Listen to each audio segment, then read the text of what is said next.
Good afternoon. Welcome back to the Long Center in Clearwater, Florida for the 2018 UANA Junior Pan American Championship, and we jump right into semifinal action here on day 5 of the tournament. The USA men taking on Canada alongside John Abdu. Greg Meskel here with you. Coach, we're fired up for this one. We know both of these teams are fired up. Anytime you get USA Canada together, regardless of the tournament, the age group, always intense, and we're expecting more of that here today. Yeah, this is going to be a really intense matchup from start to finish. You're going to see these guys playing really physically on both ends, and so it'll be an interesting one to watch. And an opportunity here. Winner moves on to the gold medal game. Loser will play for bronze, and early on an exclusion here goes against Canada and Bogdan Jurkovic, and Team USA will go on the 6-on-5 in the Whitecaps. It's Canada in the dark. Team USA works around the perimeter. It's Jackson Painter controlling here. Near side, he'll go top of the perimeter. Andy Rogers. Outside, field blocked. And that one finds a home, sneaking through the Canadian defense. Tanner Police.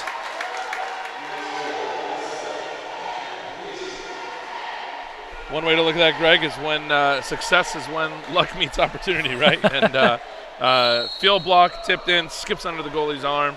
But always good for teams to get the first goal of the game, right? So you'll take it any way you get it. Great exclusion drawn by Garrett Zahn at the center forward position. The officials in this one, Mr. Lopez from Colombia, Mr. Ortiz from Puerto Rico as we get underway. And Team USA will take it. A 1-0 lead early. Outside try, and well, how about that? Right on the other end, a shot that was stopped, but not all the way. Able to beat the keeper, Kent Emden, and that's Raul D'Souza connecting.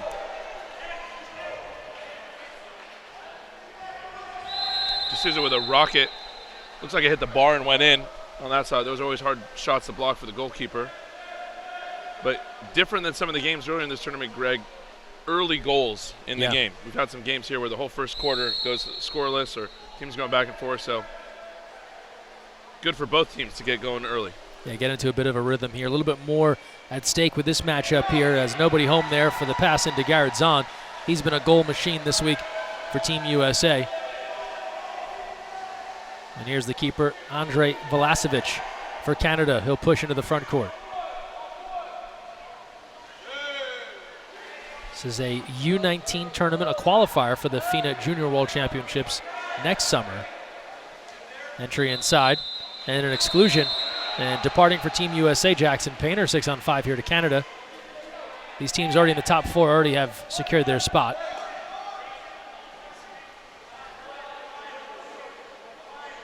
Now Canada will work inside 2 meters. D'Souza gives a look. He's got that strong arm around the way near side. Quick try, tipped away, Emden. Ball will come back in at 2 meters. Even strength now for both teams, Greg. Nice save for Ken Emden there. Quick hands on the shot. Emden out of Illinois. And working his way up the Team USA pipeline. Like all of these athletes. Couple of fakes here, ball near side. Save Emden on the try from Harrison Henning.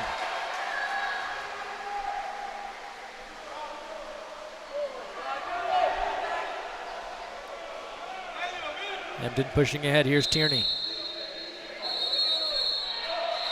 And an exclusion. And that will go against Canada and Bogdan Jurkovic. I think that's his second, right, Greg? Early fouls here for Jurkovic. And a power play again for Team USA. Quick passing as they work alongside the 2-meter line. Now go across the way. Sides coming even. Save there. Vlasic able to range to his right. And we'll get the ball out here. A double exclusion, it looks like.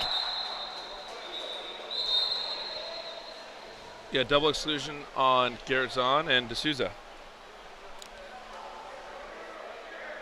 D'Souza not afraid to mix it up this week in Clearwater. He will depart, as will Zahn, and some 5-on-5 polo coming with 4:48 left in the first. Both players captaining their respective teams here in the tournament, so interesting to see that matchup as the game develops. Yeah, early stages here, first quarter, all even at 1. Winner will advance to the gold medal final tomorrow. We'll have that for you here live on USA Water Polo TV. Bad pass, nobody home there on the dish to Henning. Taken away by Team USA and Painter. Back to 6-on-6 now.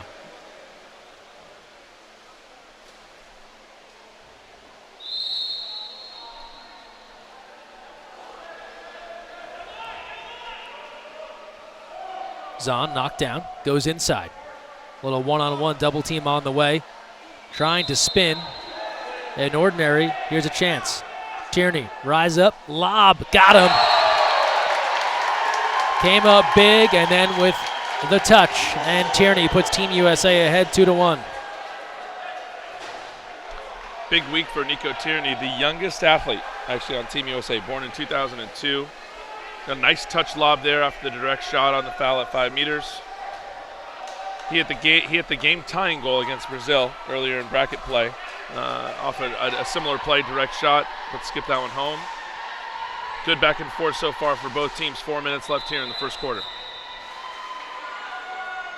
High fives from head coach Trent Calder as Team USA gets into their bench. Brian Perillo leading the way for Canada.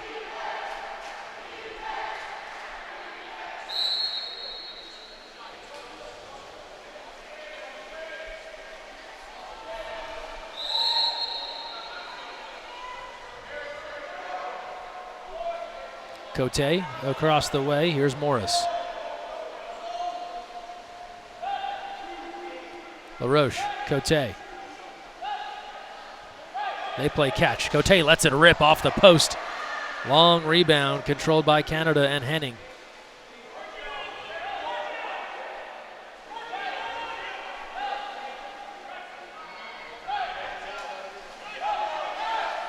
This time they go opposite side, and it's wide of the cage. Says the dangers of playing zone defense. Team USA had to go back into a deep zone, cover the strong senator for Canada there, then Dobic. All right, but you're going to give up some easy passes and some shots. So 2 wide open looks for the Canadians with USA dodging some bullets. They'll go on offense. Parrish. A little foul and drop there from Canada as the chance for weak side go out. Here's Police. Doubling that post. Shot clock to 3 from distance. The lob. What a changeup from the outside. Ethan Parrish.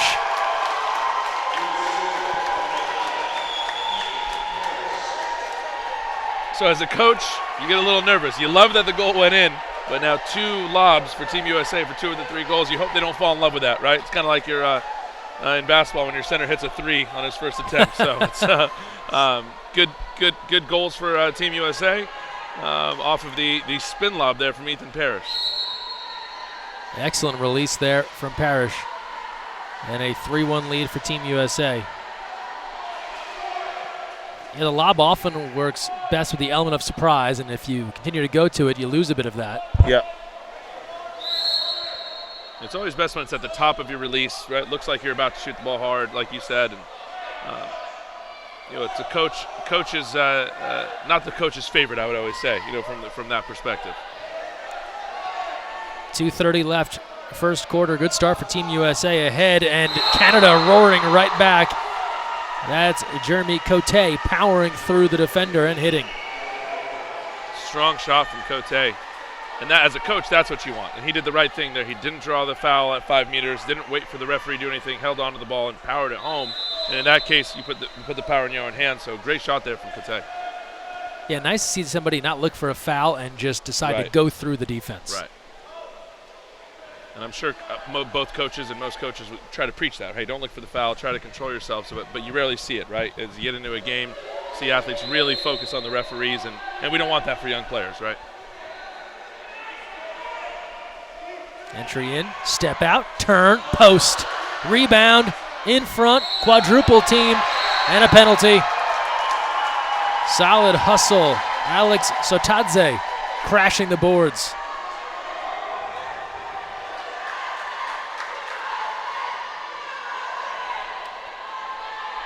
And Makoto Kenny will step up. Strong move out of Ike Love at 2 meters. And the rebound goes right in front of Sasasuke at the draw the penalty. Score it for Kenny. And a 4-2 lead for Team USA with 2 minutes left in the first as both sides get into their bench. Mo Kinney out of Newport Harbor High School takes care of the penalty. Went viral earlier this year or last year with a helicopter goal. That's right. For Newport that made the rounds. That was in the CIF playoffs, if I'm not mistaken. Yes, that was that was not a practice. That was a vital game and a clutch goal to say the least. Really, the key for both teams here, Greg, for the rest of the way is obviously both teams are going to be able to get their offensive shots up, as we see Cote again. But can they get stops? Can they get saves? Can they get field blocks? Can they get some steals here on the perimeter? So keep an eye on how active both teams are on defense. D'Souza has returned. Here's LaRoche. Lets it fly. Emden center cage controls that one with 90 seconds to play in the first.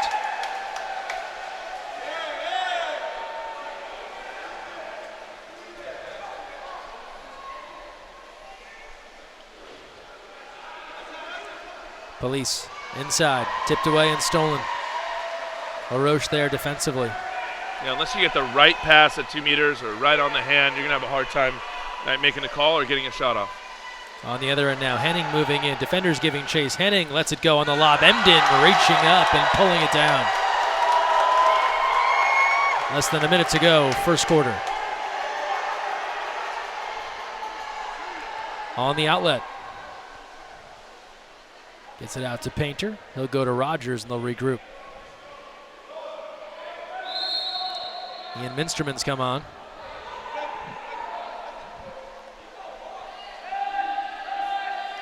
Shot clock to 7. Rogers around the way. Minsterman to 3 and will go the other way off the ball and offensive. And Canada will call for time with 31 seconds left here in the first quarter and just about a full shot clock. 29 seconds left and trailing 4-2. Looked like that offensive foul, contra foul as they say in water polo, was on Tanner Police driving in from the wing. Both teams very aggressive on the perimeter, so from a coaching perspective, you'll take a couple of those offensives, knowing that one of those is going to pay off into an inside water shot or an exclusion drawn. Timeout here as Team USA gathers. Head coach Trent Calder talking things over with his group. Canada already ready to go, back in the water. Again, with the rules, one timeout per quarter.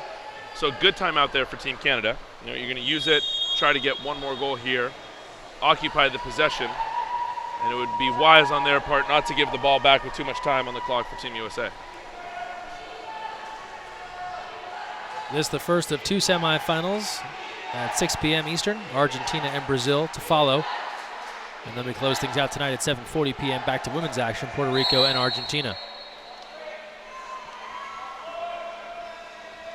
D'Souza controls as Canada restarts. Looking for a foul, nothing doing. Nice. Bad pass, and stepping in front, Rogers. Andy Rogers on the move, D'Souza giving chase, a 2-on-1 developing. Rogers moving in, deals it off, Police moving in, got it! On the skip with 9 seconds left, a 2-on-1 leads to another score for Team USA. So Canada does the exact opposite of what I just said before the timeout. Didn't use the possession wisely. Turns it over, gives the ball back to Team USA with enough time on the clock on the turnover. 2-on-1 counterattack, Police with the score. So that's a 2-goal swing there. Had they executed properly, this game could be 4-3. Instead it's 5-2, 9 seconds left in the first quarter. And as you mentioned, that 2-on-1 worked to perfection, made a defender make a choice from the outside. Emden controls. He'll let it fly. D'Souza knocks it down. That's all for the first, but Team USA takes care of business on the 2-on-1. They take care of business in the first 8 minutes. They lead 5-2 in this semifinal match. We'll step aside and return with the second quarter right here live from Clearwater, Florida on USA Water Polo TV.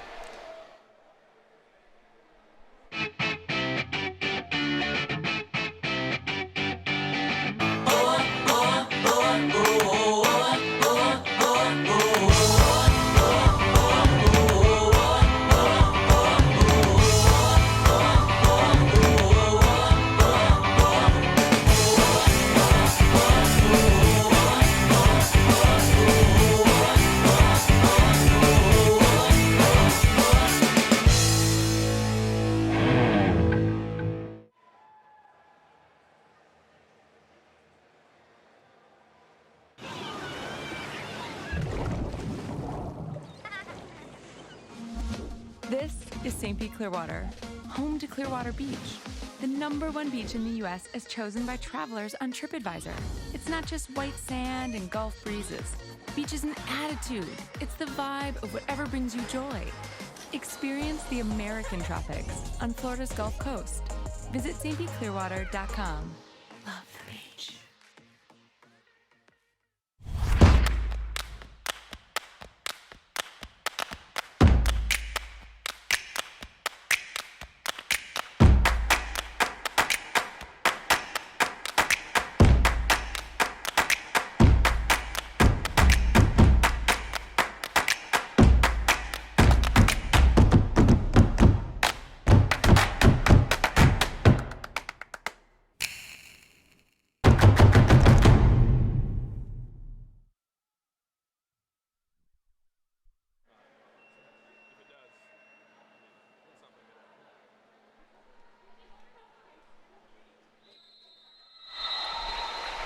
Opening sprint for the second quarter.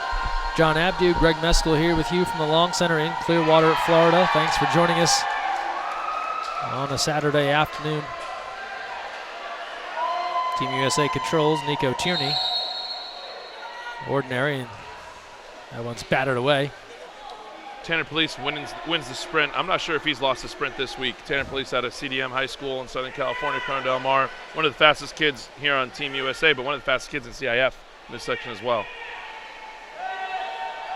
Pays to have a guy with speed like that inside, keeper out. Aggressive keeping from Vlasic, and forces the turnover, and then a dust up in front of the cage. Ball coming out here. Looks like Sotatse and D'Souza. Perhaps another double. Some sarcastic clapping here from Canada's head coach. Yeah. Nobody's ever that excited about a double exclusion. No, but you see the play, kind of a high risk maneuver there from Team USA, trying to get Police the ball inside as he gets inside water. But D'Souza just takes him underwater, takes Police underwater. Both players go underwater, so very difficult for the referee to know after one player takes another underwater what really happened, and hence the double exclusion. Yeah, a double there. They'll find the missing cap later. So another 5-on-5 bout here, our second in this first half. Long try from the outside, that's off the mark.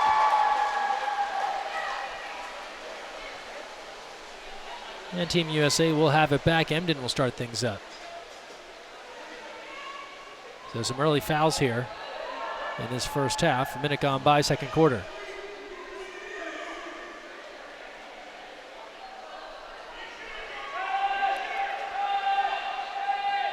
Alessandria, shot clock to 5. He'll give a look.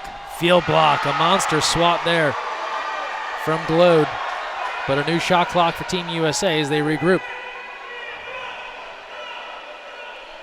Quick try. Oh, and a fist pump. Minsterman is hyped.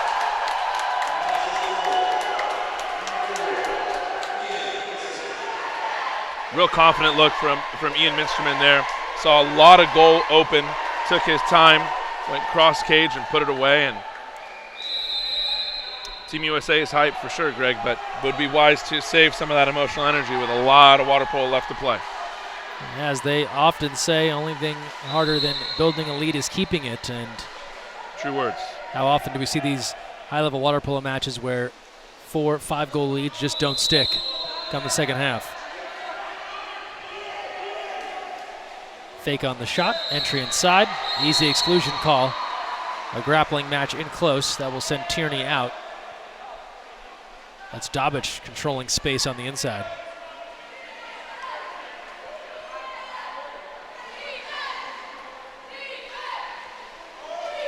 And score it for Canada. Cote on the power play. And they get a much-needed goal back, 6-3 now. Yeah, big goal for Canada. And their advantage in this game, Greg, is going to be inside. They got great centers, big guys, big bodies who are strong inside. They draw the exclusion, comes out to Cote, who already has the second goal of the game, great shooter. So if Canada can be patient, use their centers wisely, they're going to have a lot of open looks like that.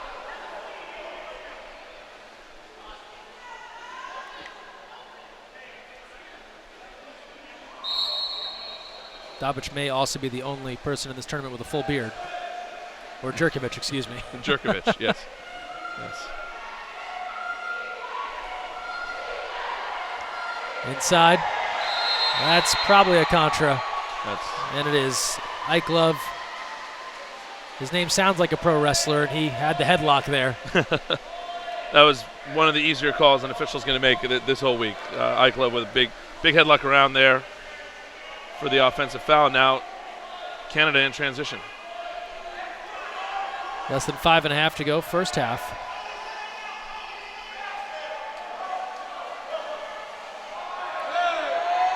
Big fake and a field block. A little confusion there.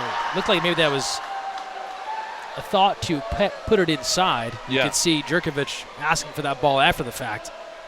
On the other end, and a save, Vlasic. And that is a bit of a rushed attempt. Yeah, not a wise shot there from Jackson Painter. Long outlet pass. It's early in the shot clock.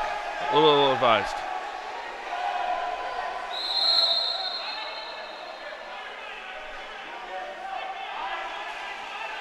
Inside, backhand, Emden ready for it. Tips it out of play.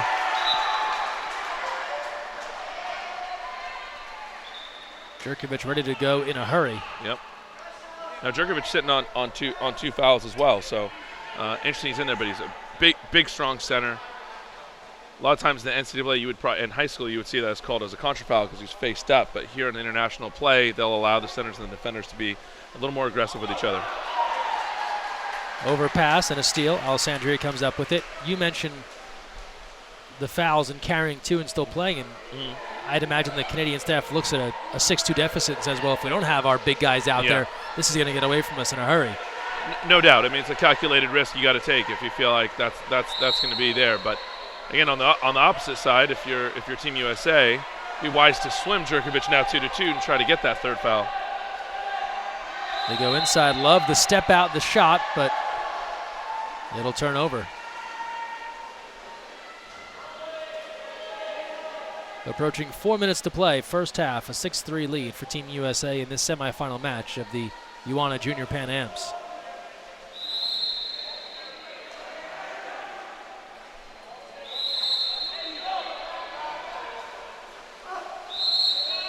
Ordinary called, and then some.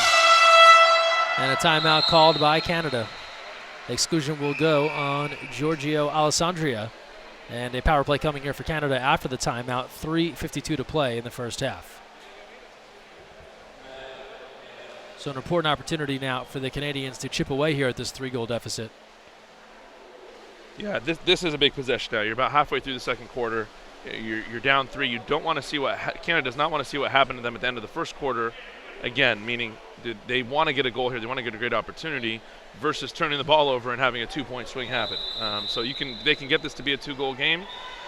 If they turn the ball over again, they could feed right into the counterattack for Team USA, which seems to be their strength. Guys like Pulis, Painter, fast guys getting out in transition and creating opportunities there. It's a 19 and under tournament. Teams looking to qualify for next year's Junior World Championship, which is a 20 and under event.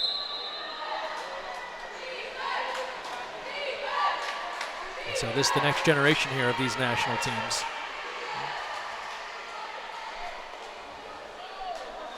Out of the timeout on the advantage.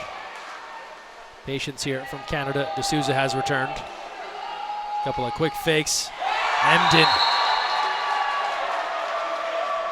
Cote has an arm and is delivering some difficult fakes to track, but Emden was there.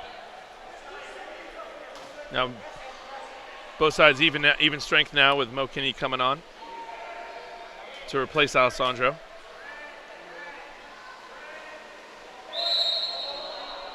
A near steal there for Zahn.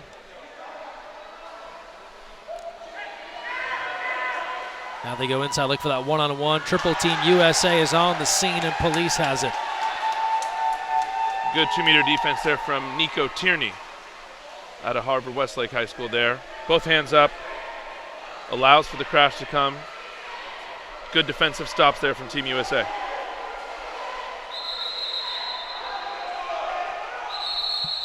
Hang on, we'll stop things right here. It's an exclusion on Cote on the drive. And a goal. And it's police responding on the 6-on-5 after Glode was excluded. And make it 7-3 with under 3 to play in the first half. Again, I'll make the point again, Greg, when you talk about these games and breaking them down to see how leads get built or how leads get lost. Timeout Canada. They set up their power play. They don't execute. In transition, Team USA draws the exclusion, converts. Now it's 7-3. This game could have easily been 6-4 at this exact same moment. And you have no doubt those will be some of the things Canada will address at intermission here.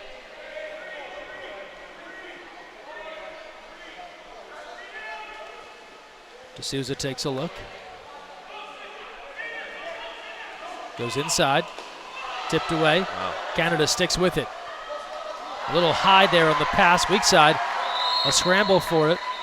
Minsterman there. And Team USA will control.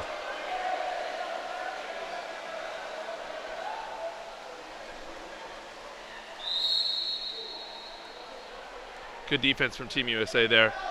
Impressive on Jerkovic's part to get the ball out of 2 meters with that crash, but active zone defense is going to make a big difference defending strong centers. 2:10 left, first half. Tierney.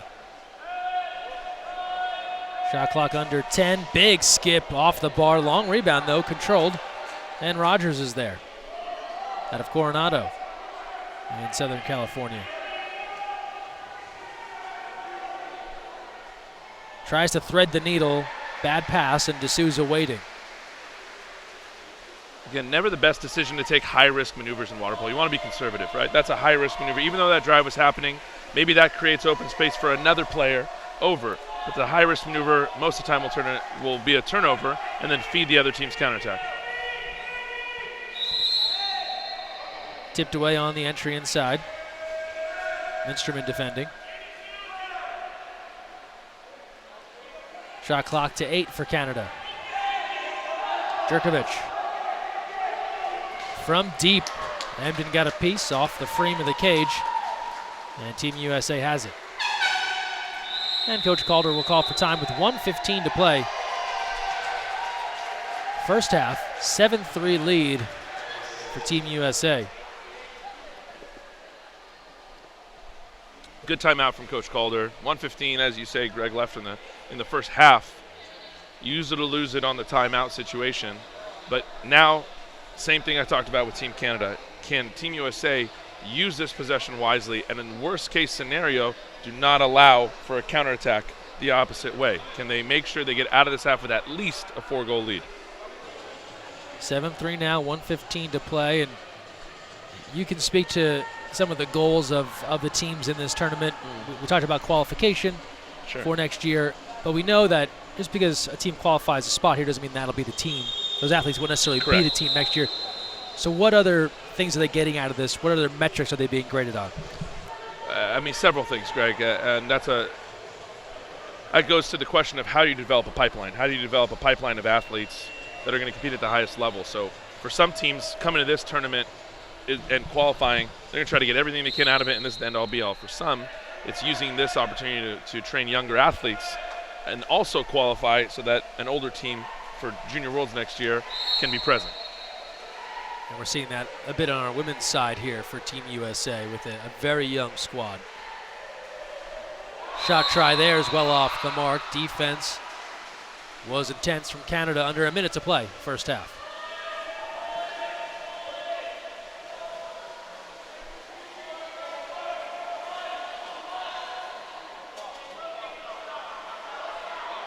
Morris being pestered.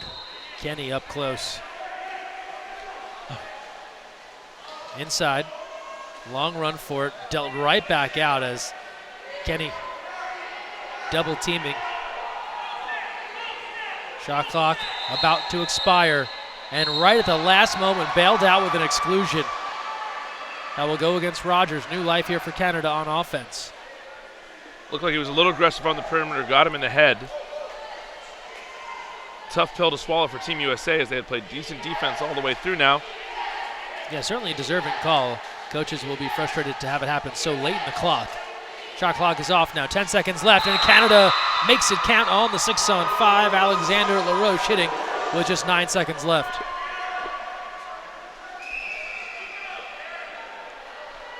LaRoche with a nice crossface, catch and shoot. Converts the power play for Team Canada. But it's executing those moments, Greg, that we keep talking about. Unnecessary foul there for Team USA. Gives up a goal here at the end of the first half.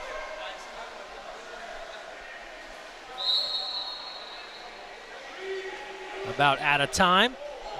And that one made Vlasic work for it. He had to range to his left. Ball back in. He'll let it fly. Emden gathers. That's all for a competitive first half. A strong start for Team USA in this semifinal match. Winner moves on to the gold medal game on Sunday. Team USA ahead 7-4. We'll step aside and return. Third quarter on the way. You're watching the UANA Junior Pan American Championship live on USA Water Polo TV from Clearwater, Florida. We're back after this.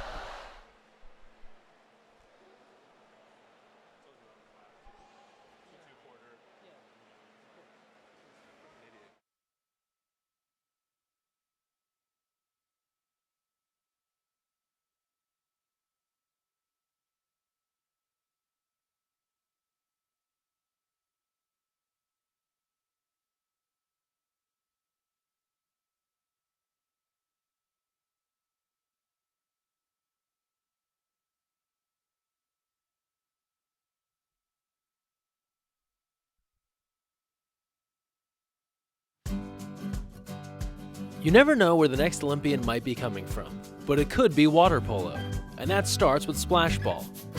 Splash Ball is a program for children ages 5 through 9 designed to introduce them to the sport of water polo while promoting water safety. Improve swimming skills and learn a sport you'll love for a lifetime.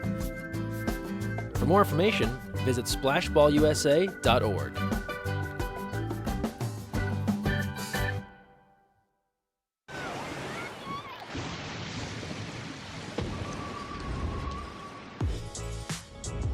This is St. Pete Clearwater, home to 35 miles of white sand bliss. But it's more than emerald surf and Gulf breezes. The beach is an attitude. It's the vibe of life, nature, art, music, or whatever brings you joy. Experience the American tropics on Florida's Gulf Coast in St. Pete Clearwater. Love the beach.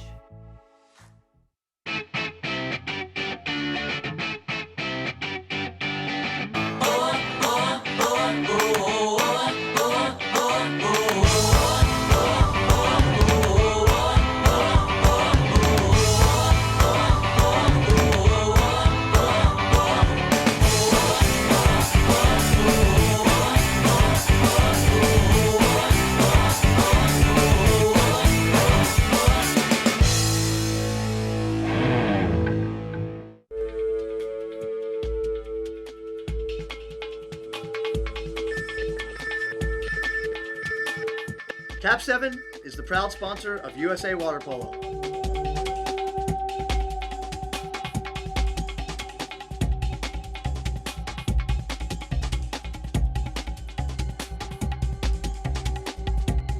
Cap 7 is the best ball in the world.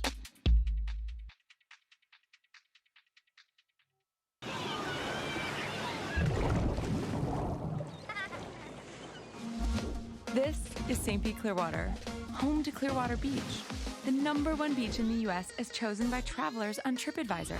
It's not just white sand and Gulf breezes. Beach is an attitude. It's the vibe of whatever brings you joy. Experience the American tropics on Florida's Gulf Coast. Visit stpclearwater.com. Love the beach.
Welcome back to Clearwater. Third quarter about to begin. Greg Meskel here with you from the long center. Team USA leading Canada 7-4. And welcome in now Jeff Bailey, founding board member of the Southwest Florida Water Polo Foundation. Thanks so much for taking some time to chat with us here. Oh, thanks, Greg. Great to be here. And you've had a big role as Canada controls this opening sprint in helping to put this tournament on and to build water polo in this area. Just give folks a little bit of background on kind of your life in water polo here in Florida. Well, we moved here 2 years ago from Santa Barbara, and our kids were playing for a club in Santa Barbara. And we got here, there was a club down in Sarasota they started playing with, but we also found that there was a lot of opportunity to build the sport. A lot of green field here. And we decided to work with the local school district to get a high school team established, and we found that team, put it in Venice High School. They just finished their first year, and we're looking to bring on a couple more high schools here over the next couple of years, and we think from there it's going to continue to grow. Had a lot of good reception from the community. A lot of people are asking about adding a sport in their high school, so things are moving pretty well. Canada able to take control here. Canada in the dark caps, Team USA in the white. Team USA ahead 7-4. We had Zach Kapos on earlier, who's likewise doing some growth efforts here in this Tampa Bay area. Yep. I know where you're at a little further south, and I asked him a similar question, but what is it about this area that feels like it's primed to grow the sport? I think, first of all, there's not a lot of water polo going on right now. It's a lot of green field, but the thing about Florida is they take their athletics very seriously here, and in particular they take their swimming very seriously here. And we find that a lot of kids who they're early swimmers early on, and they become disillusioned with that sport after a while, and they decide to move into something else. And we think water polo is a great way to keep them in the water, and it's a lot of fun. So, a lot of opportunity here. Zahn with a big turn there off the mark. And then a tournament like this, how does having something of this caliber in the general area kind of help bolster the excitement about water polo? Well, I think this is a great opportunity to showcase, what talent looks like at a global level. And, we've got kids here doing splash ball clinics, and they're watching the games, and they're aspiring to be, world-class athletes, and it's all available to them. Their resources are here. So this is a great opportunity for everyone to come out and learn the sport. We talked about the high school angle and getting the program started in Venice, and as we see the shot clock about to expire here on Canada. Quick try, Emden is there for the stop. What's the next couple of years look like in a perfect world as far as high school growth? I think for us on the west coast of Florida, we'd like to see another program added in Sarasota County. We've been working with a couple of high schools down there, and we've had some pretty favorable discussions. We're also talking with a couple schools in Manatee County, and everybody's on board to start a program. Zach is working closely with some schools here in Hillsborough County in the Tampa area, and we think things are primed and ready to go. So we'd like to, over the next couple of years, we'd like to add three or four more programs in the next 2 years, and then continue to grow the sport from there. Exclusion here called on Canada. That will send Alexander LaRoche off. Team USA in close and hitting a power play strike for the United States, and Jackson Painter, and now an 8-4 lead. So Team USA building on that success of the first half here with 5:31 to go in the third as the chant for USA goes out. Strong crowd on hand here to cheer on Team USA. So you came from Santa Barbara, water polo rich area, one of the more successful places in water polo. What'd you learn there? What else about your background in the game do you think helps you as you try and foster growth here? I think what was interesting about being in Santa Barbara as a parent is there was a lot of competition for kids in the area, and we saw what that level of competition does to the local market. And so we're trying to set up a good foundation, a simple foundation here in the area where we can help clubs grow. We are Southwest Florida Water Polo Foundation. We're not really interested in hiring coaches and starting up a club per se, but we are interested in helping people come to the area and start up a club and establish their own rigor on how they want to do things. So that's kind of, we modeled our foundation actually after the Santa Barbara Water Polo Foundation is what we did. That's not a bad place to start, given the success that we've seen a couple of athletes from Santa Barbara out here with Team USA. Yeah. You look at the men's and women's rosters, that area, the rest of Southern California, obviously the epicenter of water polo here in the U.S. 4:41 to play, third quarter. going inside. What's really interesting is there's a lot of resources here. We have a lot of pools, and I think we have a lot of kids that are ready to play. We're looking for coaches to come here, and we're gonna, if a coach wants to come here and start a club and maybe become a high school coach, we can help them do that. So for anyone thinking about maybe changing locations, the west coast of Florida will be happy to have you if you want to bring some water polo coaching ability. If folks want to learn more about what you're trying to do, get involved, maybe take you up on one of these offers, what's the best way to learn more about what you guys are doing? Well, obviously, our website is a good place to start, www.swwaterpolo.org, and we have kind of links to the high school program. You can get a feel of what happened this year. We have videos, news stories, things of that nature. And then, obviously, from that website, you can get our email addresses and email us, and we'll be happy to discuss with you moving here and helping start a program. Very good stuff. swfloridawaterpolo.org, that's the address? Yep. As Team USA addresses another ball to the back of the net, going in front 9-4. And they continue to connect on offense, and we'll see a timeout called by Canada. They want to talk things over after Kenny was able to deliver. 3:49 left here in the third. Well, Jeff, exciting stuff here. Really thrilled to see what you guys are working on. Best of luck the rest of the way here. Continue to grow this game. Yeah, this is a lot of fun. We're having a good time, and we look forward to continued growth in the area and having a lot of success. Excellent. Jeff Bailey joining us. Thanks so much for the time, and I'm sure we'll talk to you more about water polo in the area. Yeah, thank you, Greg.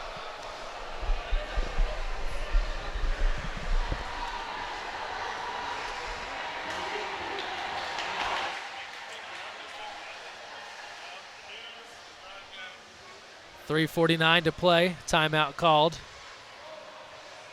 And we'll welcome back in John Abdu here to our broadcast position. Great to talk with Jeff there. We talked with Zach Kapos earlier. Jeff, now there's some dedicated people really putting in the work to grow the game here locally. Can't tell you how excited I am, Greg, from my position at U.S. Water Polo to have guys like Zach and Jeff around here who know the game, passionate about it, and want to live here in Western Florida and grow the sport. And it's a huge opportunity for us here to host the event here at the Long Center, and we really want to see the sport flourish here for the next 100 years. And so the seeds are being planted as we speak. Jeff quickly becoming a local celebrity on ABC Action News That's earlier right. this week to hype the tournament here on the broadcast. Glad to have him out there as one of the advocates for the growth of the game in the area. No doubt. D'Souza knocked down by Emden.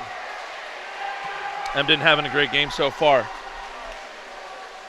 Shutting down the long-range shots, allowing Team USA to continue to play in the zone defense to defend guys like Jerkovic and Dabic on Team Canada.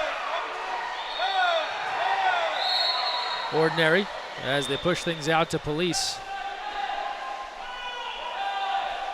Shot clock to 7. Parrish to 3. Parrish lets it go, and a stop there. Velasevic able to control.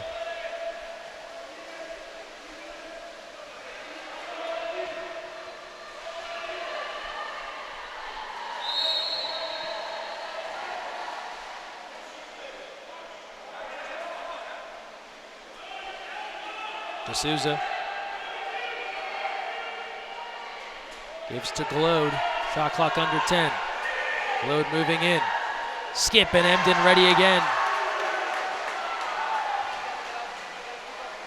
Good defense there, Team USA. They knocked the arm to actually deflect the shot early on. I said this in the first quarter, Greg. Active zone defense, getting on the ball. That's going to be the key to this game because it's clear both teams have some shooters, can score some goals, but defense is what's going to make the difference.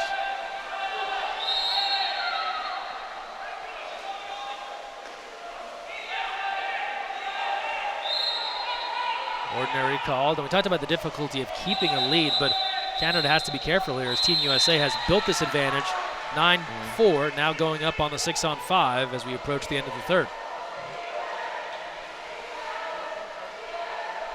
Exclusion there on number 11, Glode.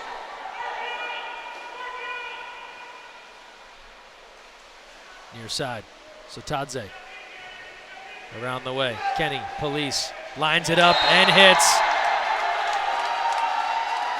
Tanner Police, 10-4 it is, with 1:39 left in the third. Tanner Police continuing his fine performance all week long there.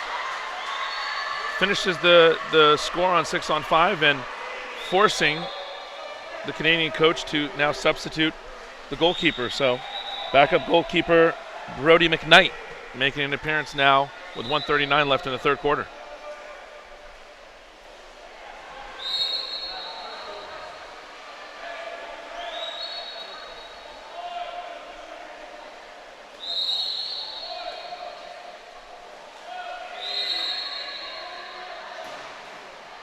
And typically, coaches don't come to that conclusion lightly to change goalies in the middle of play. Right. Inside here, Emden again, knocking that one away, but then a penalty is called. Perhaps on the rebound attempt. Yeah, it looks like on the rebound attempt, ball fell serendipitously right in Davic's hands, right in front of the cage. Penalty call now to D'Souza versus Emden on the penalty.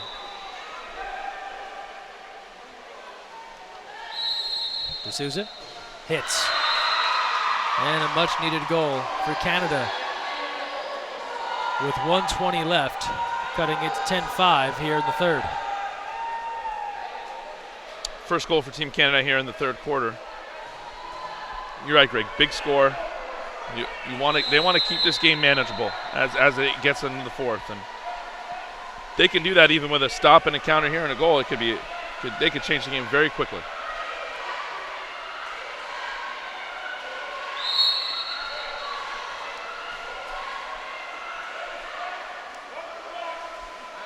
Inside to Zahn, steps out, the save there. It was a battle, but McKnight standing tall. Under a minute to play, third quarter.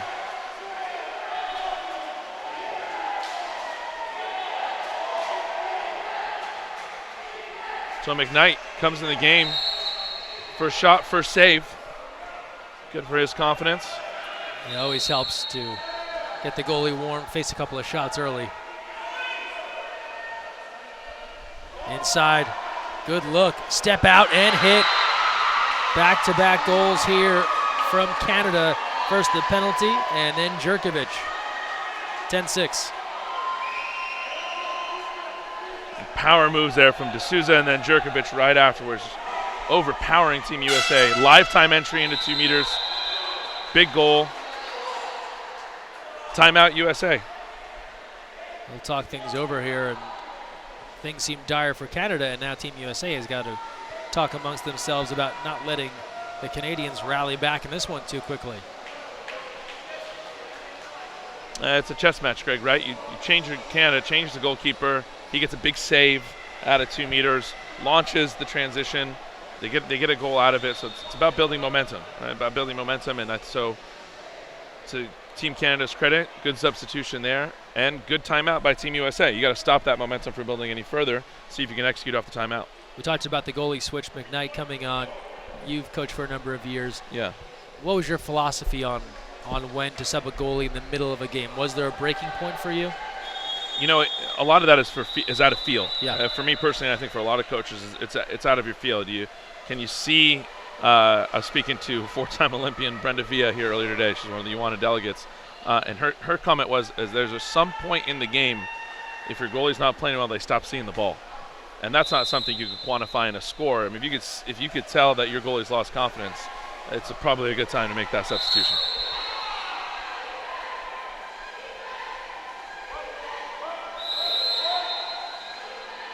Off the ordinary. A hesitation there from Parrish. Inside now, Zahn in a battle. He's got it outside 5, and the big delivery is stopped by McKnight. And now Canada on the attack. Looking for the long outlet, and they've got it here. Canada moving in. Morris puts on the brakes. He's cut off there. Shot clock is off, just 8 seconds left. Here's the ordinary. Morris into D'Souza, the redirect. Back of the net, 3-goal game with 6 seconds left in the third. Canada on the comeback trail. What a furious run from Canada here in the last minute 30 of the third quarter. And the big-time players coming through. D'Souza with a tip-in off the direct pass. And McKnight now with 2 big saves to fuel his team. Final moments here. Zahn. And they'll wave that one off. Last chance here now for McKnight with 1 second left. He'll let it fly. Emden gathers. That's all for the third. Team USA surged ahead. Canada roaring back. It's a 10-7 lead with the fourth quarter on the way. USA in front. We're back after this from Clearwater live on USA Water Polo TV.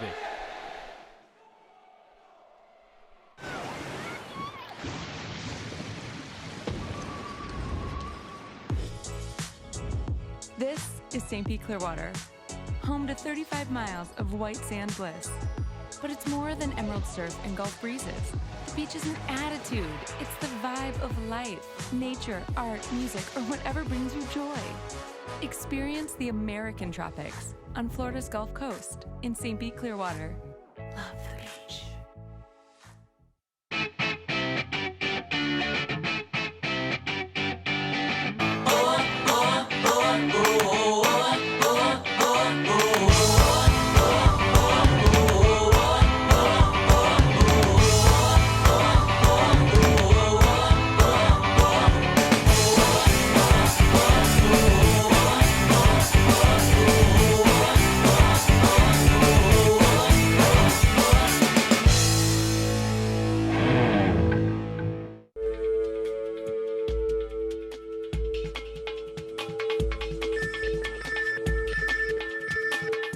Cap 7 is the proud sponsor of USA Water Polo.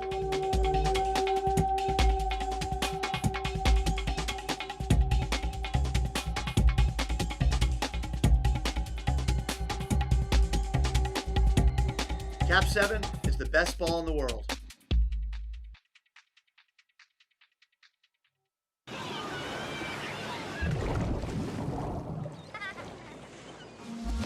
This is St. Pete Clearwater, home to Clearwater Beach, the #1 beach in the U.S. as chosen by travelers on TripAdvisor. It's not just white sand and Gulf breezes. Beach is an attitude. It's the vibe of whatever brings you joy. Experience the American tropics on Florida's Gulf Coast. Visit stpclearwater.com.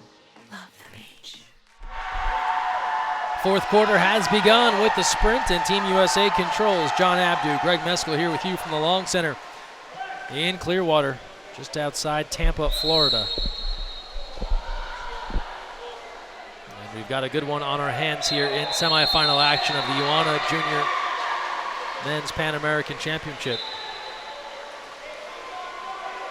Canada scoring 3 goals in the final 90 seconds or so of that third quarter to battle back in this one. And it's now a 10-7 game, looking for more. Route D'Souza gives off to Morris, who had a beautiful pass to D'Souza at the end of that third quarter for a tally. Meanwhile, in low, Jerkovic can't control. Emden has it. Jerkovic just lost control of the ball off the overpass. Slips off the fingers. That gets in his hand. That's a dangerous situation.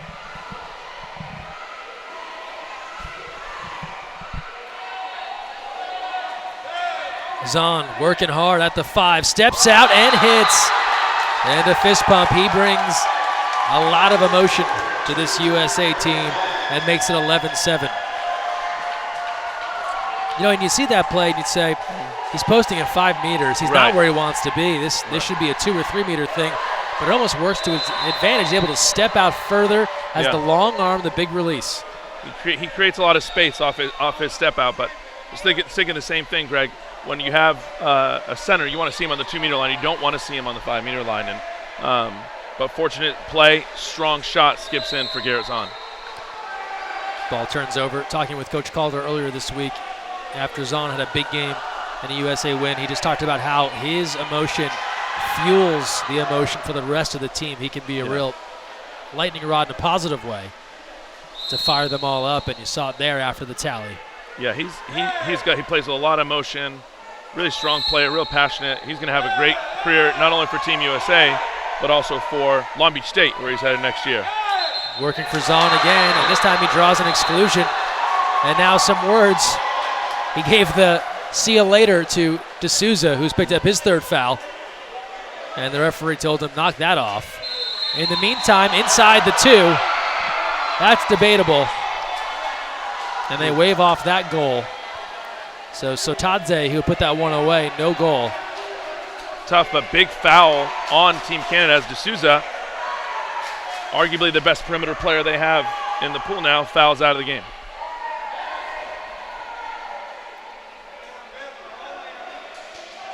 On the other end, a big wheel inside. And before the steal, the exclusion. Oh. And that will send off Team USA's Ethan Parrish. And a 6-on-5 now for Canada. This could be a big swing, a goal taken off the board, and perhaps a 6-on-5 coming. 5:38 to play. And it does, hitting from the outside. Canada gets one back thanks to Jeremy Cote. Cote with a big arm and a big finish. But leading up to that, you saw the exclusion at 2 meters. Rarely do you see the official call an exclusion while the center still has the ball in their hand. The center had the ball in their hand, still working. Crash comes, take it away, but they still called the exclusion, which is not proper water polo protocol. But Jerkovic gets the exclusion. Canada gets the goal. Now you got a 3-goal game. 5:34 left here in the 4th quarter. Yeah, a couple of questionable calls here down the stretch. Yeah. And it's not related to the fact that it's against the United States. These are just some simple water polo things. Absolutely. 5:29 left in the 4th. An 11-8 lead. Team USA trying to hold off a ferocious Canada rally here late. And an offensive. Love tangled up with Cote. And don't overlook the goalie change either. Brody McKnight for Canada. That has sparked this team. They've got some renewed confidence now since he's come on. You asked me that question earlier, Greg, and if you're going to do it, that's what you hope, right, as a coach. If you're going to switch goalies, you're trying to change the momentum in the game. You're trying to switch things up, and Canada has been successful in that regard. Shot clock to 9. Canada to 6. They go inside. Tipped and stolen. Police there.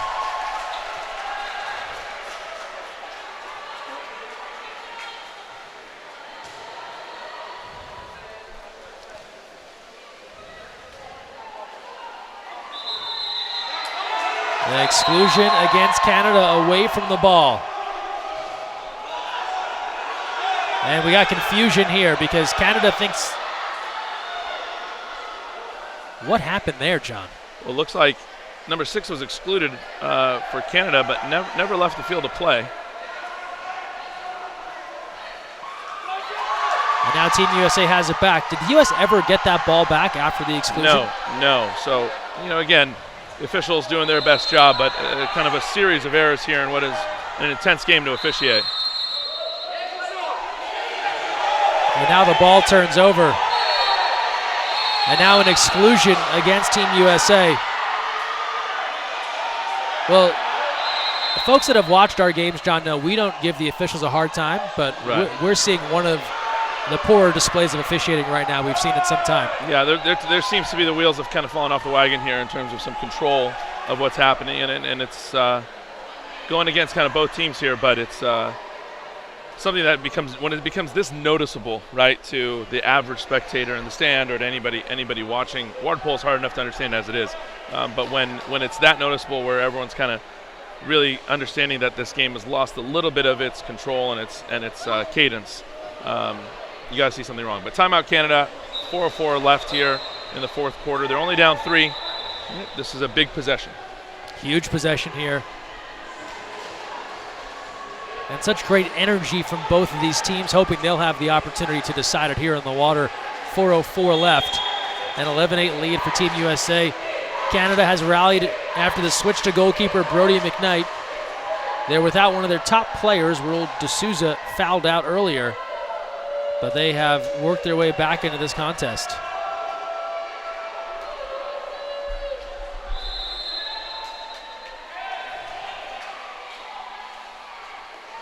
And this is where five-man defense becomes really important, right? So a big stop for Team USA can rally around some of these officiating things they've had to deal with here. Inside, the redirect is on point. Score it for Stefan Dabic. The big man buries it, and Canada closes to within 2 at 11-9. Big possession. They 1-2 pass on 6-on-5. Not something you see very often, but when you got big guys like Dabic and Jurkovic inside, Dabic gets the redirect, puts it across cage. Good execution off the timeout. Now this will test the mettle of a young USA squad. They built a lead. Can they do enough to hang on to it? There are some holdovers on this group that played so well a year ago at the Darko Kukic Memorial Tournament in Europe. And for both teams, athletes here are going to be trying to compete at the Youth World Championships in Szombathely, Hungary, later in August. Tipped away. Nice defense there from Canada and Georgi Belyaev with 3:17 to go. Here's Henning. Offensive. Things turn over, back to Team USA. Emden, the long outlet, trickles away, finds police where he needs it. Exclusion called, 6-on-5 coming. Team USA will have the opportunity. Jake Morris goes off. Alessandria will regroup. Under 3 to play in the fourth. Trent Calder choosing to save his timeout in that situation. A lot of coaches would have called timeout there to go in, but Vanfina rules, you only get one per quarter, so hoping to save it for the end, and doesn't it pays need off. it. Front doorstep, and a big tally in close for Nico Tierney. A 12-9 lead. Team USA stops the run from Canada with that score. Wow. The patience on Coach Calder's part there, paying off. Still gets to keep his timeout and a 3-goal lead with 2:43 left. Beautiful pass inside for the redirect and the goal. And Team USA 2 stops away from controlling this game.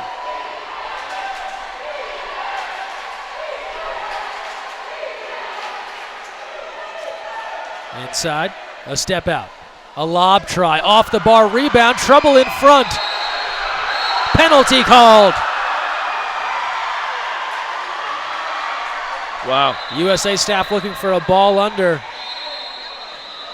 Not the case, penalty is called, and Canada will get a chance to claw back within 2 once more with 2:26 to play. And Cote will step up here. Cote with a big arm. And again, these are tough situations. You get a rebound, the ball falls in front of the goal.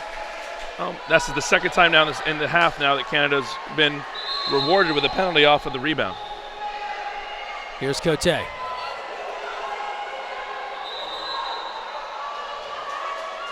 Lining up Emden. Don't forget, winner plays for gold. Cote. Stopped! Emden! Wow. He gobbled it up! What a stop from the goalkeeper from Illinois. Midwest Water Polo is in the house. Big save for Ken Emden. Ken Emden's high school team won the Illinois State Championship this year. He missed it to train with Team USA. That's how much being a part of this program means to him, and he's here with a big stop for the U.S. in this one.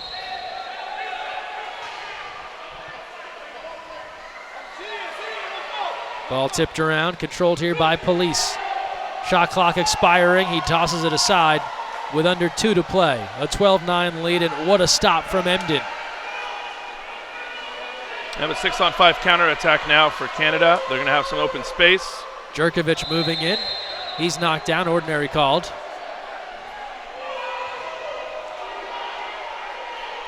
Morris. Canada running out of time here. From the outside, a bobble. Jurkovic, skip, Emden there, center cage. A big battle in front of the goal. He'll go long outlet again. Goalie out, a race for it. And this one will be awarded to Canada. So they gamble there, and McKnight out first to control that one. And Emden and company keeping their foot on the gas here, trying to go for more. Yeah, perhaps a more conservative approach would have paid off. Not a wise decision on that pass. A couple of big saves for Emden, but in that situation, you want to control the game, control the ball, and get out of here on time. Cote, that's off the post.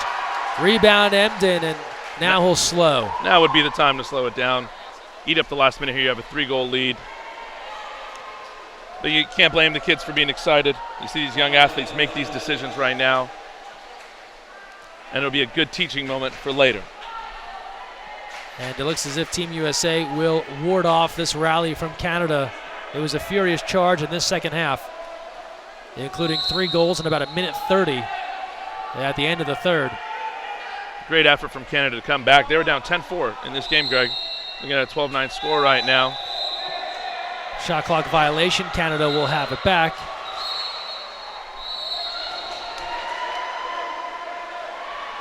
Look like now a 6-on-5 advantage for Canada as Team USA threw the ball away after the time shot clock had expired. And you are correct, an exclusion there against the United States. That's Kenny going off. Power play here. 15 seconds left. Jerkovic off the post. Rebound controlled by Team USA, and that will do it. They'll pass it around, and they will hang on, and Team USA is going to play for gold in Clearwater. That's the game. 12-9 to win over Canada. And Team USA able to hold off the rally. They pick up the victory, and they will meet the winner of Argentina and Brazil tomorrow for gold. Great effort by both teams. This is the kind of games that you would see in this championship environment. Big semifinal game. Both teams put it all out there. Great event. So the final here, 12-9. Team USA takes it. Don't forget, join us coming up next in about 15 minutes. Argentina and Brazil in our next semifinal. But for right now, John Abdu, Greg Meskel signing off. We're back with more. You're watching the UANA Junior Pan American Championship live from Clearwater on USA Water Polo TV.